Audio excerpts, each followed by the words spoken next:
Hey guys, welcome to this week's market update. Just want to chat to you about a couple of things. So the RBA held the cash rate at 0.25% for June, so there's actually no surprises there. Obviously the low cash rate is helping to support the housing market, conditions and keeping the borrowing costs low. Owner-occupier mortgage rates are averaging less than 3%, which is epic. And in most competitive rates, they're closer to the 2% mark, which is historically low. If you think you're paying too much, you should definitely talk to a broker. A large percentage of homeowners are refinancing at the moment. So the question is, could we see a negative cash rate?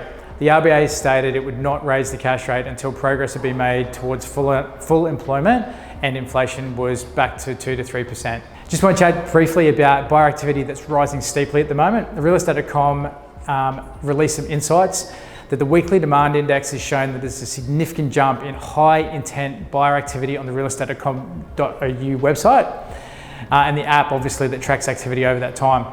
The characteristics of a serious buyer based on what they've told us is that it's the number of views to a listing, looking at photos for a listing multiple times over and over, saving the property, sharing the property and or making an inquiry with the agent obviously.